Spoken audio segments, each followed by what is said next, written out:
தமிழக வெற்றி கழக கொடியை அறிமுகப்படுத்தி வச்சிருக்காரு தளபதி விஜய். பனையூர்ல தமிழக வெற்றி கழகத்தின் கொடியை அறிமுகப்படுத்தக்கூடிய விழாவும், தமிழக வெற்றி கழகத்துக்கான உறுதிமொழி எடுக்கக்கூடிய விழாவும் நடந்துச்சு. அந்த விழாவுல தளபதி விஜய் அவர்கள் சமத்துவத்தையும், சம உரிமையையும், சமூக நீதியும் நாங்க மக்களுக்கு கொடுப்போம் அப்படின்னு சொல்லி உறுதிமொழி எடுத்திருக்காங்க. அதோட தமிழக வெற்றி கழகத்துடைய கொடியையும் அறிமுகப்படுத்தி வச்சிருக்காங்க. அந்த கொடியில பார்த்தீங்கன்னா 2 யானைகள் வந்துட்டு பிளிறிட்டு மேலே ஏறி நிக்கிற மாரியும், அதற்கு நடுவுல ஒரு பூவின் இதழ் இருக்கிற மாரியும் அந்த கொடியானது அமைக்கப்பட்டிருக்கு. சிவப்பு, மஞ்சள் மற்றும் சிவப்பு நிறத்தில் அந்த கொடியானது அமைக்கப்பட்டிருக்கு. இவர் சமூக நீதி அப்படிங்கிற பெயரை சொல்றதாலேயே நிறைய திமுகவினர் இதற்கு அச்சம் கொண்டு இருக்கிறாங்க.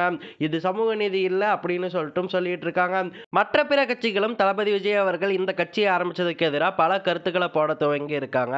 இந்த நிலையில தளபதி விஜய் அவர்கள் தமிழக வெற்றி கழகத்தின் கொடியை அறிமுகப்படுத்தியதும், தமிழக வெற்றி கழக உறுப்பினர்களிடையே உறுதிமொழி எடுத்ததும் தமிழக அரசியல் களத்துல ஒரு மிகப்பெரிய பரபரப்பை ஏற்படுத்தி இருக்கு.